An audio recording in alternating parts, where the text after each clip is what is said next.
Okay, everyone, I'm so excited for today because it's episode 100. And for this episode, I bring back my favorite person, my incredible, amazing wife, Sima, the person who has had my back from day one and supported me every step along the way. Sims, it's so good to have you back. Hey, it's so nice to be back. I can't believe, I guess I was here 50 episodes ago. Um, so much has happened in our lives for the last 50 episodes. So I'm excited to get into it with you today.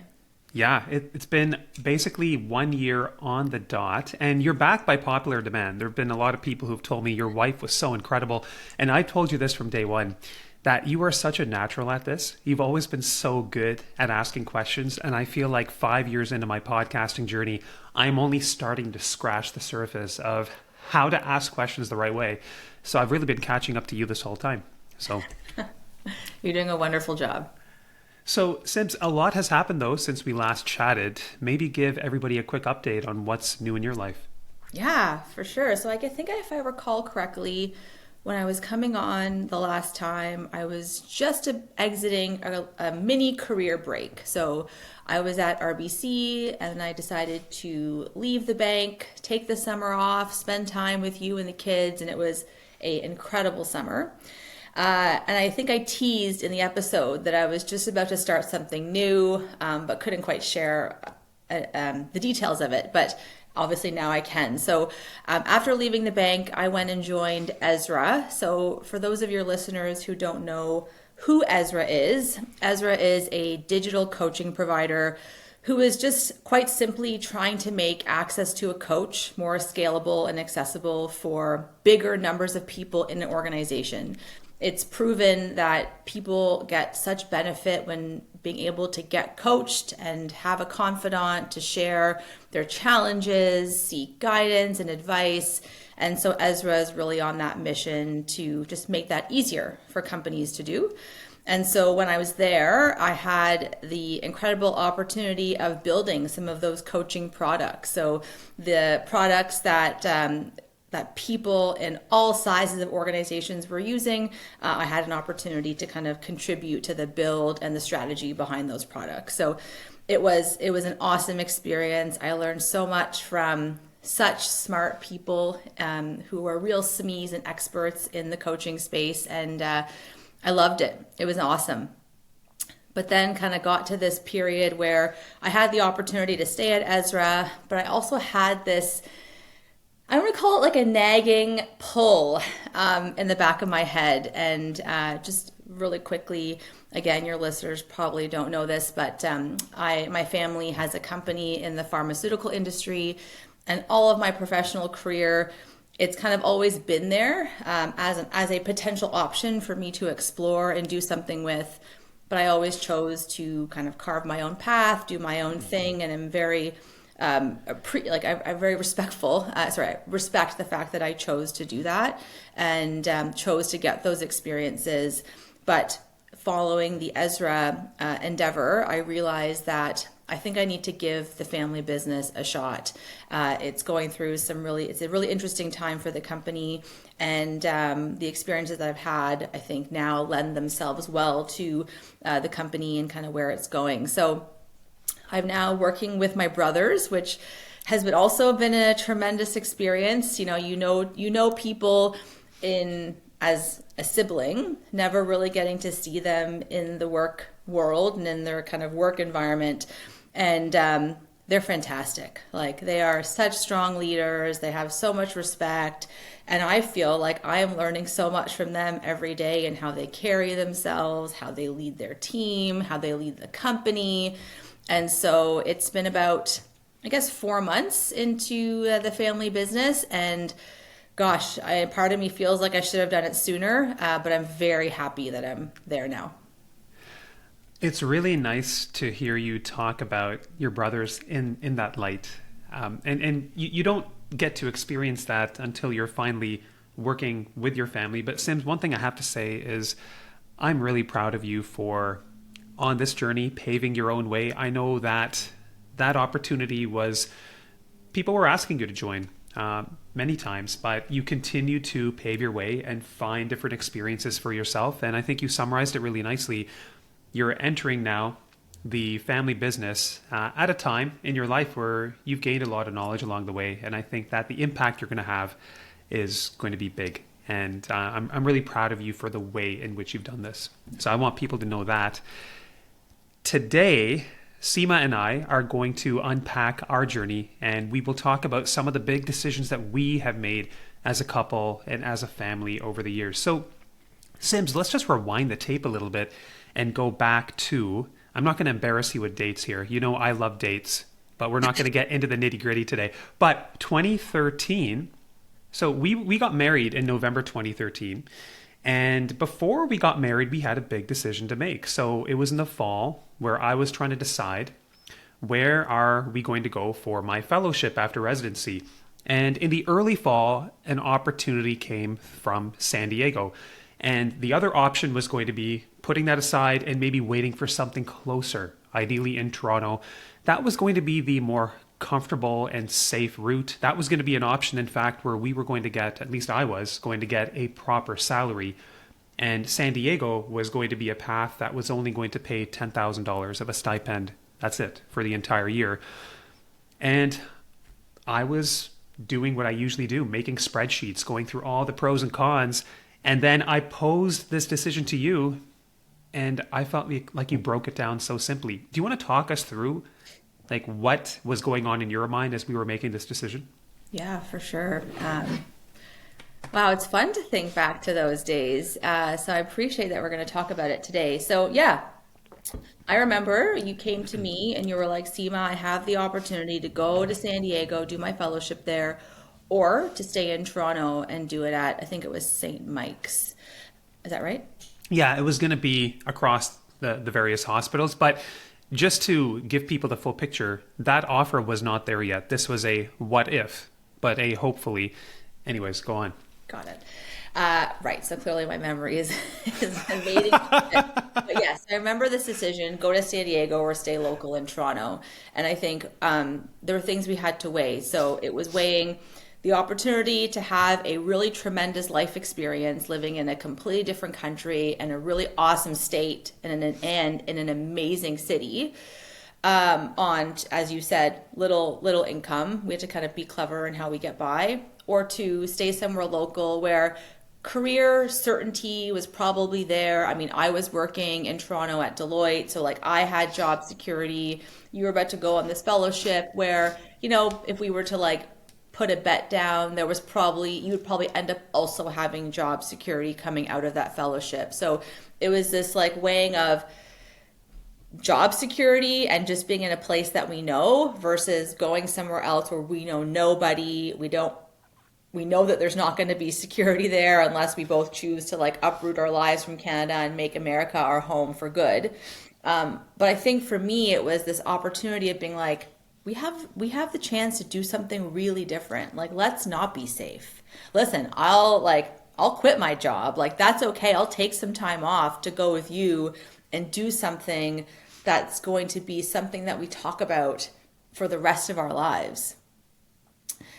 And so ultimately we went down the San Diego route, and here we are today talking about it because it had such a monumental effect on our lives. We got to have, we had Rohan, our oldest, with us there, and that was just amazing for him and I to get to spend all of this quality time together at such a pivotal age. He was there, he was under the age of 1, and so we got to do a lot of things together, go to parks and play dates and, just all these different types of activities while you were building up such a repertoire of musculoskeletal radiology, working with the best of the best.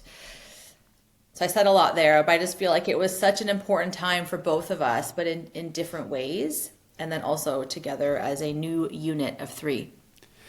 Yeah, I remember the night where we came to a decision and we were out at dinner. You just looked at me and you said, Yathan, like, in our early years, when are we going to have a chance to do this again? Certainly down the road it's possible, but you said, this is our opportunity to go away, do something really exciting, really fun.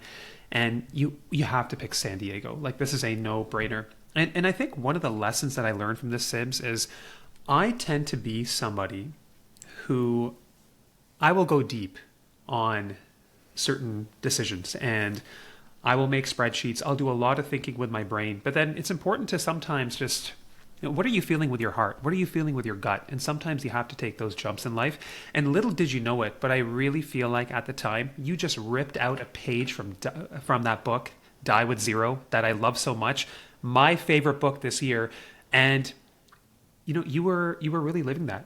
And what I can say is, now that we look to our lives today, how often do we talk about San Diego? Like, we are clearly benefiting from all those memory dividends that are only growing over time. And so that's one thing I would like to leave people with, is that sometimes you just have to follow your gut, and when you make these big decisions. So Sims, let's fast forward. We had a lot of moving back and forth. Kingston in residency, San Diego fellowship. My first year working was in Calgary. And then finally, in 2017, we moved to Toronto. And maybe we could talk about this now, because I know Toronto, for me, I had a feeling that it was always likely going to be the end destination because of family and also work opportunities, not just for me, but for you. But I had my struggles with Toronto at the start, and I can talk about those in a bit. But can you maybe just walk us through, what were you thinking about, and what were we talking about when we were trying to finalize that decision of, is it going to be Toronto or is it going to be somewhere else? I remember towards the end of your fellowship, like you were talking to every hospital from coast to coast of our country, like literally, just for your listeners. Like Yathan, I think, found a list of hospitals coast to coast and was cold calling every hospital and talking to their head of radiology. Now, some of those conversations were not great. A lot of hospitals were having to cut back on hiring, pause hiring, but you took it upon yourself. You're like, no mountain is too high for me to climb. I am going to get this list of hospitals coast to coast. I'm going to call everybody, and I'm going to talk to their head of radiology. I'm going to get a sense from them what's going on in their practice, or kind of in their department. And you had some really nice conversations where people were very open to talking to you. And you also had some conversations where it was, we have no room. Thank you for calling. Hang up. Which was like an interesting time. And I'm sure you probably have more to shed on, like what that was like. I remember when this was happening. We were in Maui on our vacation, and I was freaking out about not having a job. And I was staring at the spreadsheet and coming up with a plan about how I was going to hit up every person on that spreadsheet. You're right. Yeah. And so just to kind of segue from your comment about Maui. So we were in Maui, and Yathan got to a point where he had two opportunities. One was to go back to Kingston, where we both grew up. And the other was to go to Calgary. We had both never lived in Calgary. I had actually never even been to Calgary at that point. Yathan had obviously spent time in British Columbia, and I think maybe had interviewed through Alberta, so was kind of familiar with the province, but by no means had we ever spent time there. And I think for me, it was back to that principle of like, we could choose to stick to what's tried and true, being Kingston. We're familiar with it. We know what to expect. We have family there, so that checks that box, which was really important for us. Or we could just lean into a life experience and go somewhere completely different and see how that is, knowing that the opportunity to come back to Ontario, it's not like it's far gone. We could make it happen. We may have had to be patient with that timing, but we could probably make it happen. And so I think for me personally, it was like we were just coming off this amazing year in San Diego, tons of life experiences. It was just so much fun. We had now kind of a growing Rohin who was just approaching a year.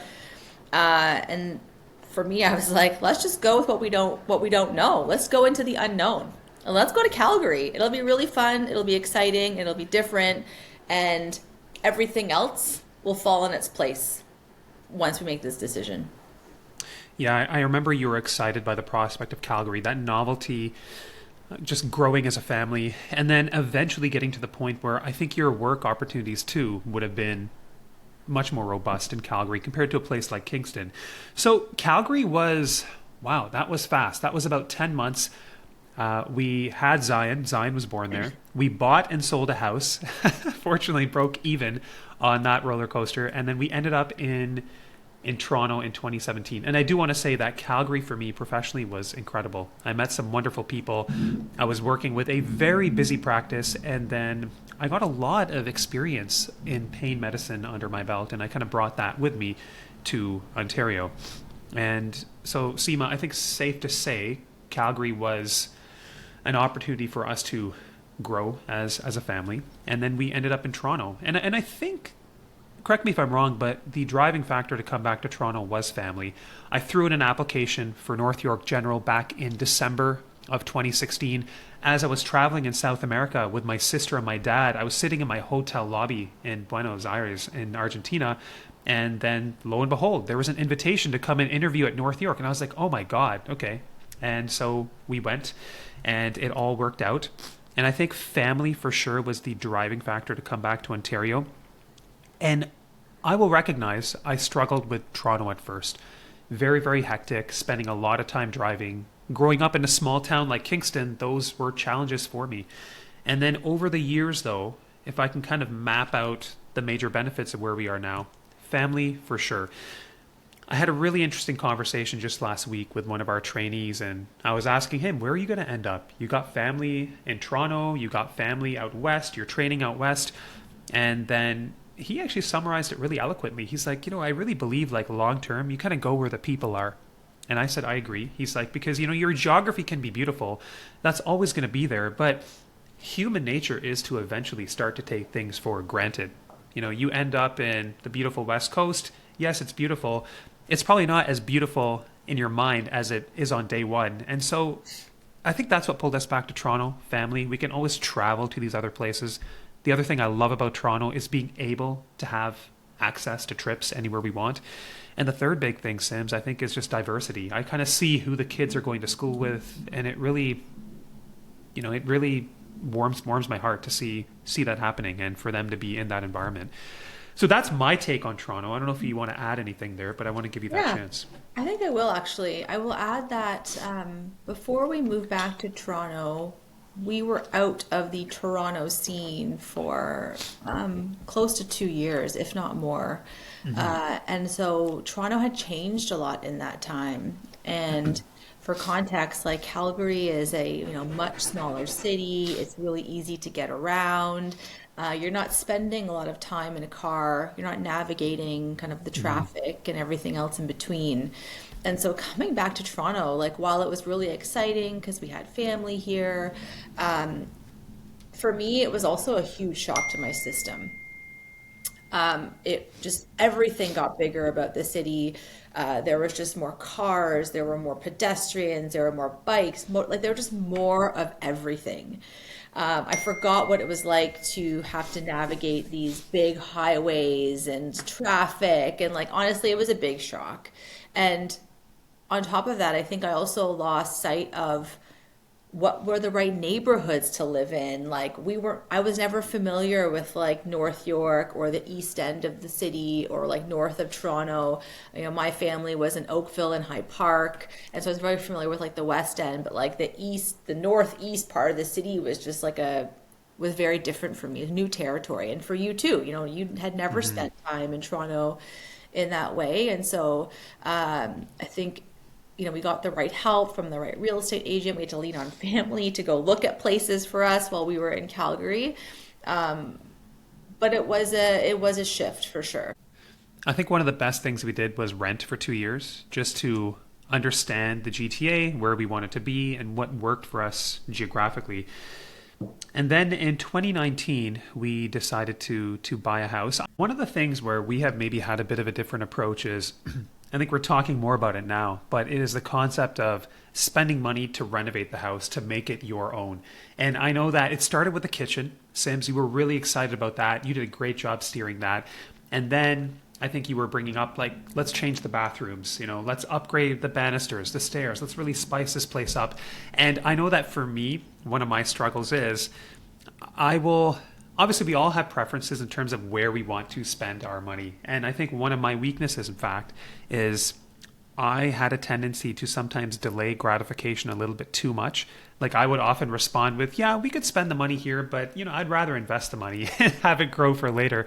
But I hope that I am coming around, and this is your chance to maybe just shed some light on there. Maybe just critique me, let me know how I'm doing, but maybe talk about just, are we finding alignment here? I think I am. Would love your take here. Yeah. Oh gosh, thanks for giving me this opportunity to kind of to give me a real take. So, okay, I'll say like just transparently, like it took a while. Like it took a while for you to wrap your head around this idea of updating a home that was like relatively okay to become something that really reflected us.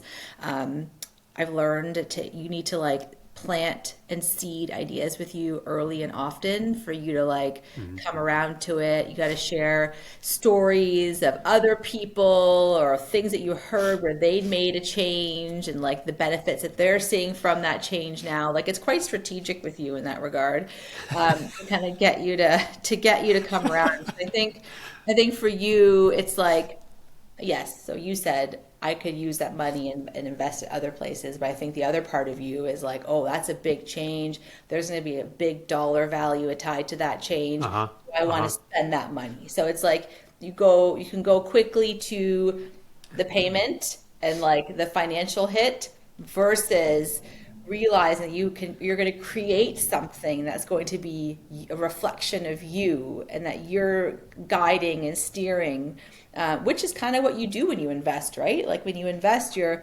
picking stocks and investment opportunities that reflect you and your values and kind of what your interests are. And I think renovating a home is kind of similar to that. You're just not going to get a return immediately on that investment. But you are going to be happier every day when you walk into a nice new kitchen that is functional and has your color palette and is reflective of you. And you look at your wife and you see how much joy it brings her.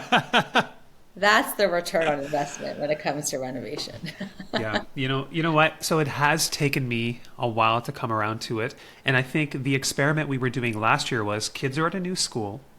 Let's see how our routine is working out. Can we stay in this house? And once we made the decision that we're going to be in this house for easily another 8 to 10 years, then it really started to hit me like, oh boy, I want to make sure that that next 8 to 10 years is incredible. And I can totally see your argument, Sims, about why would you not want to make the space where you spend the majority of your time your oasis? Why would you not want to enhance that as much as possible? So it took me a while. Thank you for putting up with me and my Yeah. quirks. And I'm here to say like I've come around. And in fact, these renovations that are going to be upcoming, I'm truly excited about them. Yeah. I mean, what I will say though is that like we were very, despite the lead up to get to the point and making the decision, we were very aligned throughout the process. And I think you kind of you let me steer the ship, which was definitely the right thing to do. But then when it came up to aligning on design details or colors or kind of features, like it was such an easy conversation, which was also nice. I think some people embark on this journey with their partner and they may not align when it comes to look and feel, design elements, and that can kind of be this point of friction or stress or like just difficulty. But I Yeah. found for us it was actually very smooth, and I think through the process I was like, oh wow, like it's nice to be so aligned with you. Then when the next renovation comes, as you just said, we're about to embark on some bathroom updates and some stair upgrades. Like I think it's going to be a really easy conversation between the two of us to kind of land on what we want to do, share that with our designer to go and execute. And I know our the outcome of what we're about to create is going to be amazing because of that. I think so too. I think so too. Why don't we move on to the kids? This is a big, big topic. The kids are growing up now. They're 8 and 11. They have a lot of interests. I would say they are very different personalities. So there's a lot of different things happening in the house when it comes to and activities outside the house as well. And I think, Seema, I think our approach to this has probably changed a bit over time. As the kids have grown up, they're doing a lot more now. Yet we are still constantly working to find that balance between being busy with activities and also having your downtime to rest. Hmm. And then let's maybe just talk about that first, and then we can kind of segue this into, well, how are we trying to raise the kids? Do you want to touch base? Because I know you have some thoughts on activities for kids, how busy they should be, and go for it. Yeah, for sure. So I think as parents now to an 11 and 8-year-old, uh, we've come a long way in how we make sure what types of activities we put the kids in, how much time they're spending in those activities. But if I just rewind the tape for a few minutes, I mean, when they were younger, we both operated on the principle of the kids can't stay in the house during the weekend. We have to make sure they're both in activity, so they're out of the house, being busy. And I think part of that was we just found like when everyone was in the house together, it was just really chaotic and it was messy, and it was like, hey, if you're out of the house and you're gonna do less of that as young children. But then the other part of it too, and I think, yes, and this is might be a reflection on you, is the desire to want to feel like you're busy. You are someone who likes to be busy. Or at least I think you've actually grown, but I will just say, Yethan, 5, 6 years ago, was a person who wanted to be busy, felt like he had to be busy. Efficiency was king, productivity was king. So far that for you to get you to sit down and watch a movie without twitching a little bit was tough. Like, you would have to get up, you'd have to walk around, and I think maybe some of that was like projected to some extent on our kids too, because it was like, they should be busy, they should be doing things, they should be learning. And I was like, yeah, they should be out of the house so it's not messy and it's like more ordered, and we just have more peace of mind. And I think when they were younger, that worked well. I mean, like, it was really good. However, I think as they've gotten older, as we both have, grown and evolved in our own way, I think we've realized that, like, there's downside to overscheduling. And I think so many parents today feel like every minute of their kid's day has to be allocated for, be it through like preschool activities or like, preschool things they have to get done in school. Then there's like after school. Then there's the after school, which is often where all the activities pick up. And kids don't have the capacity always to share how that impacts them. They don't always have the capacity to say like, I'm so tired, or my body is hurting because you've had me play soccer for 4 days a week, 2 hours a day. Like, kids look for fun, and sometimes those activities feel like they're just fun for them, but then the impact on their body, their brain, there are things that happen that we just can't always see as parents. And it was, I believe, I think it was New York Times, there was an article on like why kids need to be bored, why they need to feel like they don't have anything to do, and what the power that gives back to children, and how they get to lean into creativity and finding ways to keep them active versus their parents telling them they have to be active by scheduling them in a bunch of activities. So I've just said a lot there, but I think like the arc is like, when they were younger, it was very much of like, let's keep them busy because it's good for them and it's better for us. But as they've gotten older, and as their load of work and activities has grown, so has our understanding of pulling back and showing them like, if you have nothing to do today, like, that's a great day. So anyway, I'm sure you have a 100%. lot to say on Yeah. that as well. Yeah. So your point on me wanting to constantly do things, it is a problem. I think it was a bigger problem. That's in fact how the podcast was born. Like, I remember April 2020 twitching my thumbs on the couch. I was so bored. I worked 4 days that month, and I said, like, what am I going to do? How am I going to continue to do something valuable for the world? That's how Beyond MD was born. The concept of keeping the kids busy and enrolling them in a lot of activities, I think in the earlier ages we as parents naturally want to expose them to different things so they get a flavor of what's out there and what piques their curiosity and interest. I think that's part of it, but I think a lot of it beyond that is really you talk to parents now and everybody says, I feel like an Uber driver during the week. I'm constantly shuttling my kids to activities, one activity to the next, and I'm exhausted.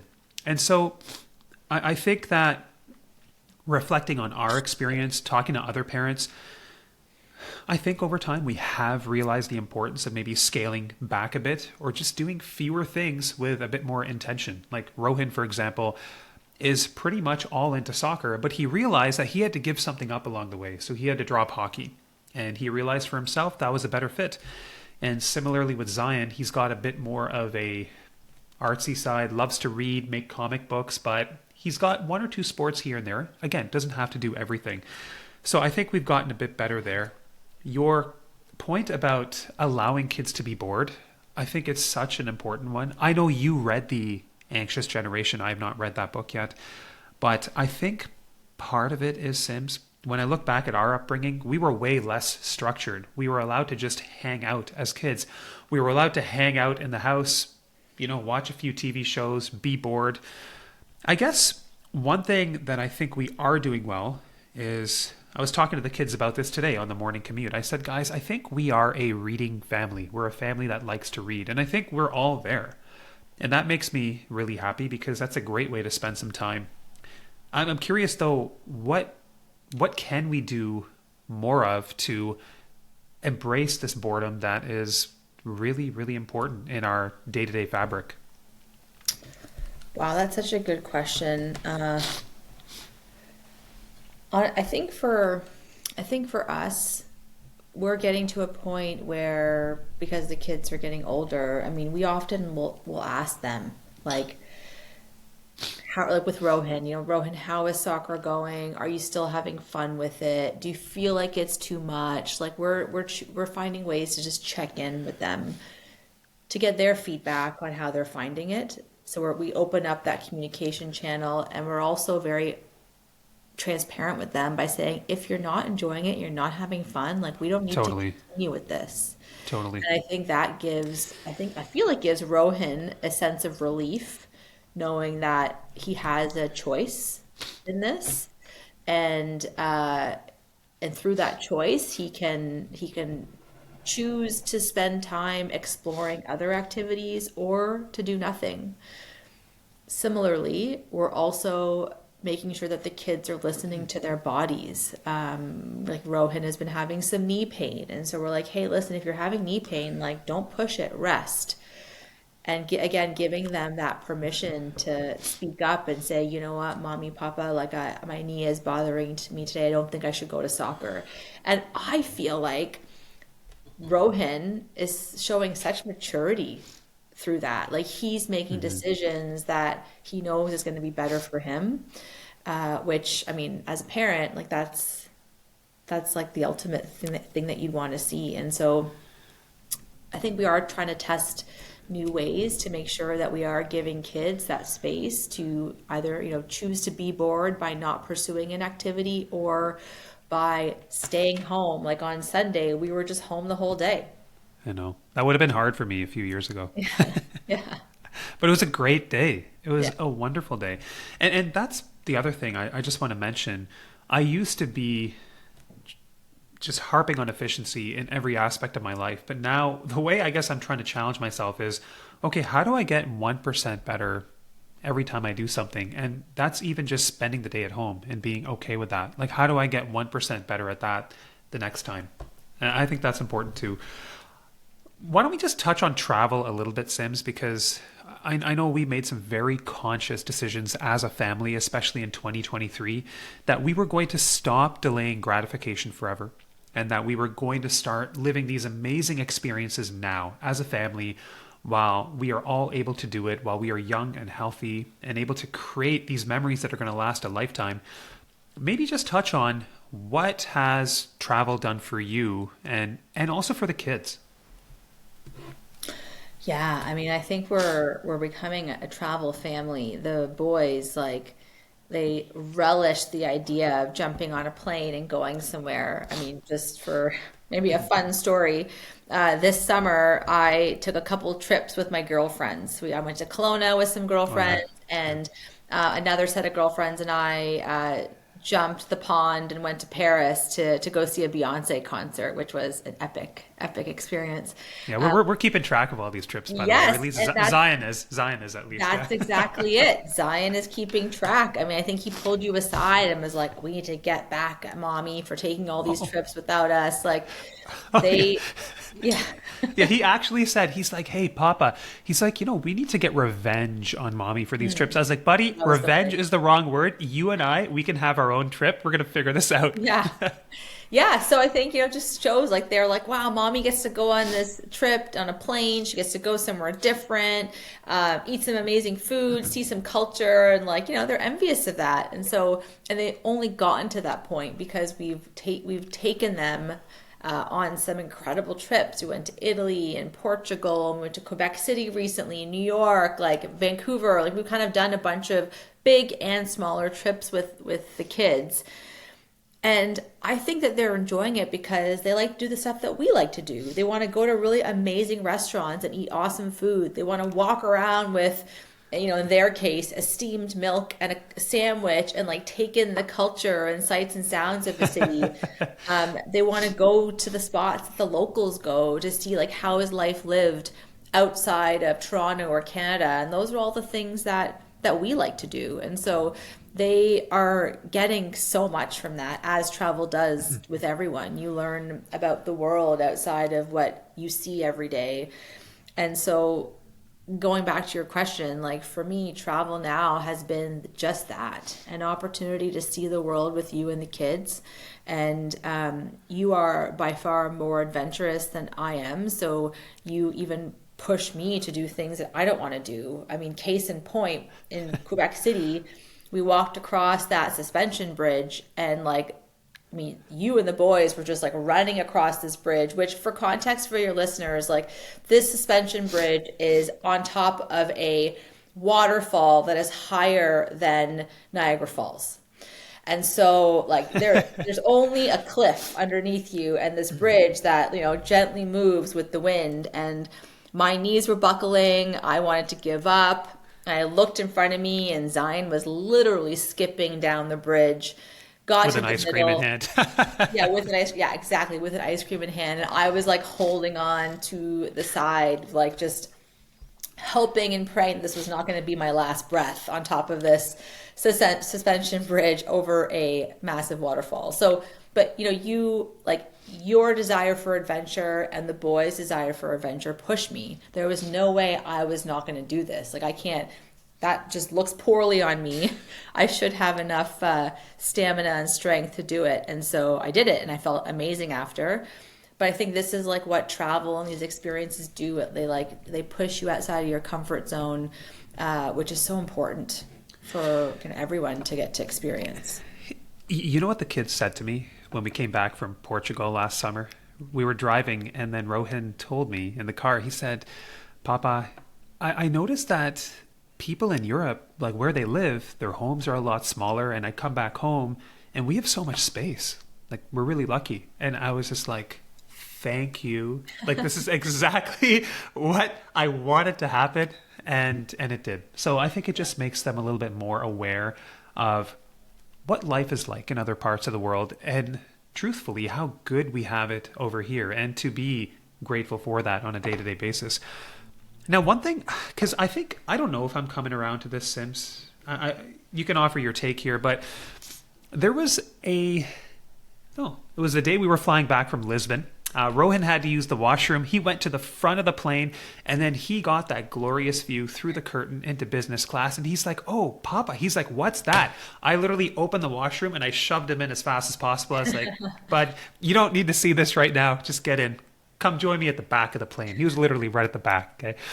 And so I have been of the mindset that, and it's not just because I did not travel business class growing up as a kid, but I also want the kids to go through a bit of a process, and I want them to be very aware that economy, premium, business class are all options, but I just want them to be hungry, and I want them to be like bite the meat off the bone hungry, that I have to work for this and I got to earn it, and one day it's going to come. And I guess that's why, one reason why I'm not a big business class traveler even today. And the other thing is, I guess I would just be more excited to spend my money on an amazing experience when we get to our destination. I'd love your take though. I know I'm probably not doing very well on this business class travel topic, but would love your take. Yeah, for sure. So, I mean, I also never flew business class growing up. It wasn't even an option. We were economy, back of the bus.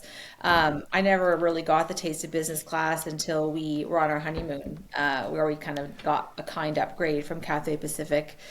But I think so I also agree with you. I think that it's important to you need to work your way up to that. It is very tempting, however, as Rohan experienced when you walk past these beautiful lie flat beds, and you see people sipping on, orange juice in his case and champagne in ours. It's really tempting to be like, oh, I want to get there. I think so. My point of view is, I think you could still have an experience one time, and that one time doesn't always make it an always. I think if you're depending on where you're going, like for example, we're going to Japan in later this year, early next year, sorry.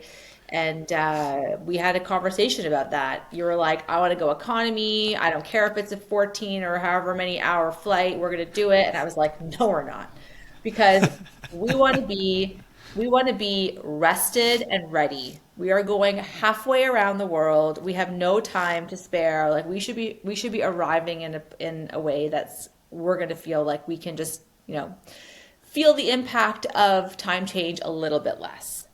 And so, like, fortunately, hallelujah, I got you on this board of like, hey, let's just upgrade ourselves a little bit to premium economy. Yeah, I met you And I halfway. was like, Yeah. let me see if I can use my credits to get us to business. So anyway, you were kind of like a bit apprehensive, but if it happens and we get in business and you arrive in Japan feeling like $1 million, you got Yeah, me to I'll know thank. who to thank. Okay, I'll know who to thank. Yeah. you know who to thank. So, so I do think though over time, as I get exposed to this a bit more, it's a topic I will become more open to. That's my prediction, but time will tell.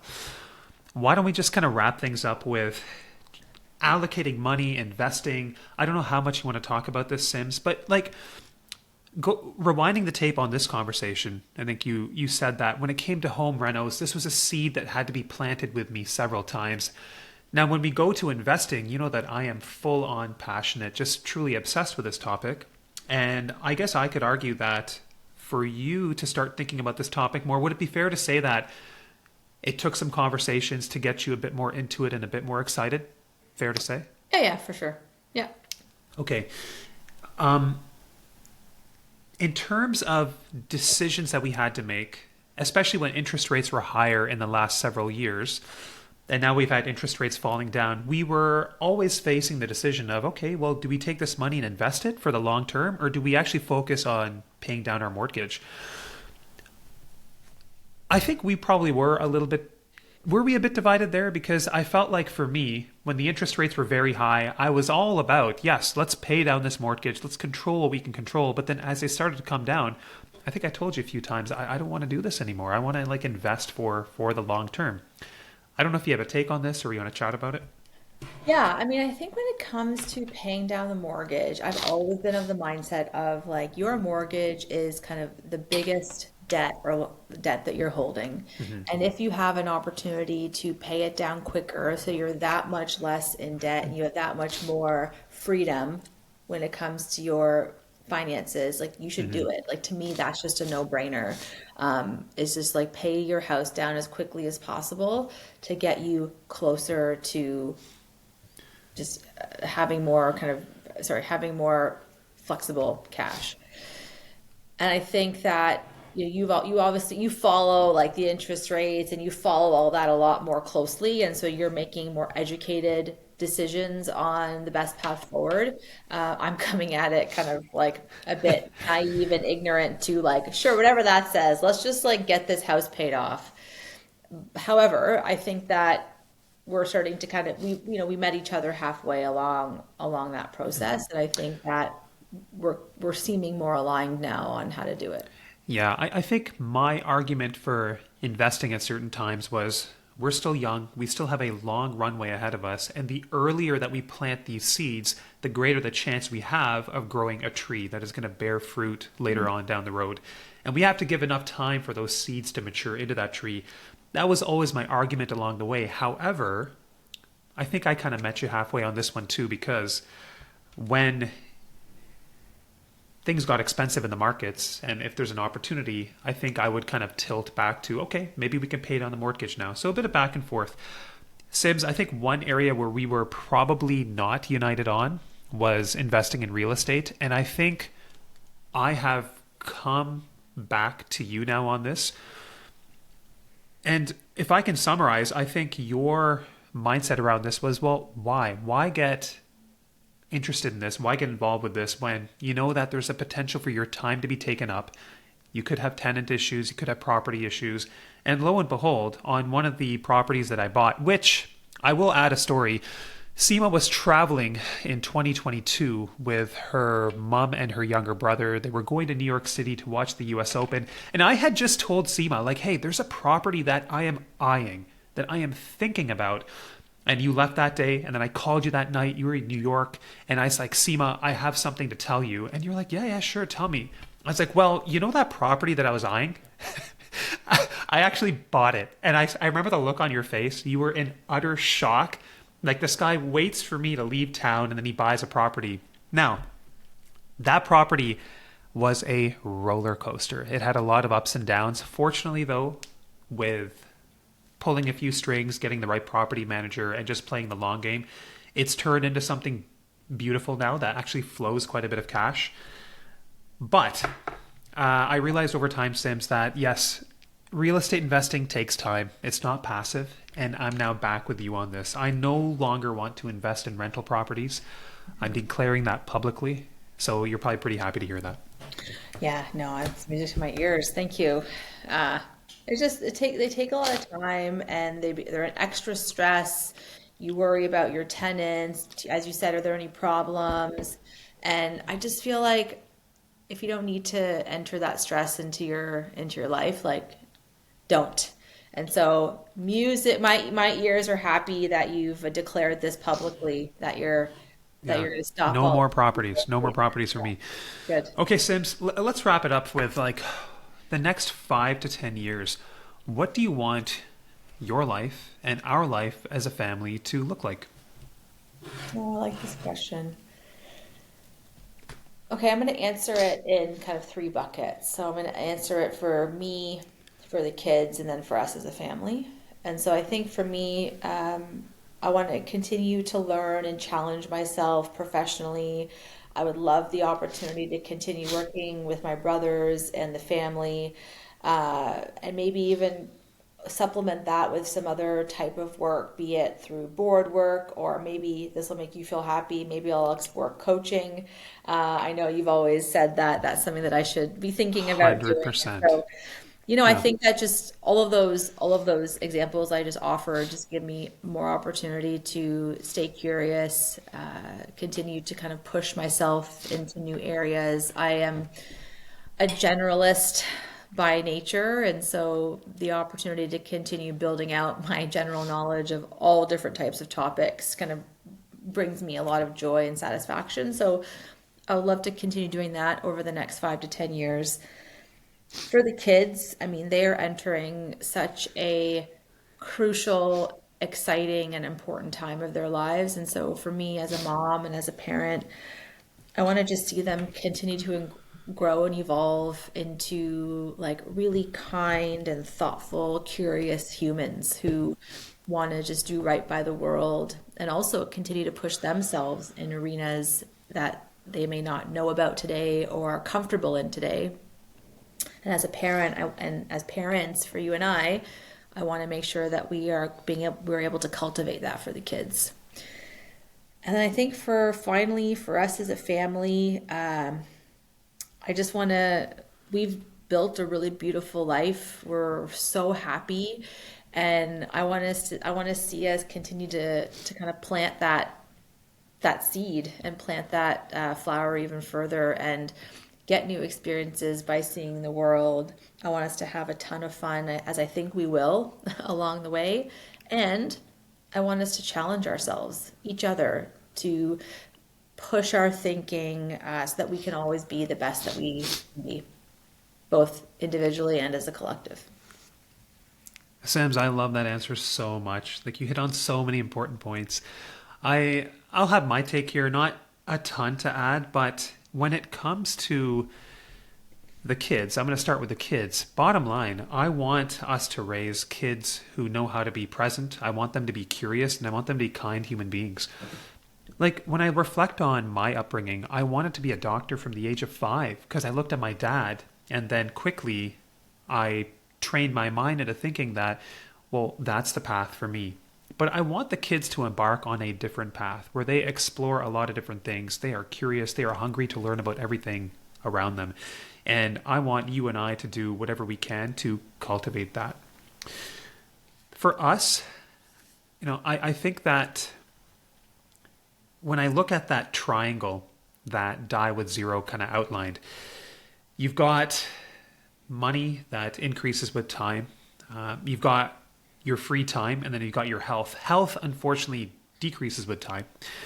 And then your free time, that's kind of something you want to choose. So the things that I really want us to optimize is I want us to optimize free time, amazing experiences. And I think you and I are taking the right steps to make sure that we have a long and healthy kind of health span. Although you've constantly reminded me now that I'm in my early 40s, I need to be much more proactive with that. So that's kind of something I want to tackle. But I want to make sure that you and I are constantly prioritizing the time that we have with one another and with the kids to make sure that we are living a life rich of experiences that we're going to continue to enjoy over time. And then with you, Sims, I love you. You are my very best friend. I want to continue to explore the world with you. And one more maybe public declaration. You have from day one basically just kind of gone with the flow wherever medical training and work is going to take us. And that has, positioned us geographically, in a way or in a location that's going to be close to work for me. And your time is coming. I know that, your family, a lot of your friends are in the West End. And I've said it, like the next neighborhood we choose, the next house we choose, you got to steer this ship, because I feel like we are entering that period of time. Like we're in the primes of our lives now, the 40s, the 50s. We have more free time. Fortunately, finances are not an issue, and we got to optimize that. So there you go. That's kind of how I'm thinking about On all this going record. forward. On That's record. on record. There we Yeah. go. Yes. Thank you, Yeah. Ethan. I appreciate, yeah, I appreciate what you shared. It's like I said, we built an incredible life and we're like still in so many ways just getting started. So the best is yet to come on the West End. Absolutely. I agree. Well, Sims, thank you for joining me again on episode 100 and for making this a really special one for me. You're so welcome. Please have me back. I will. Take care, okay?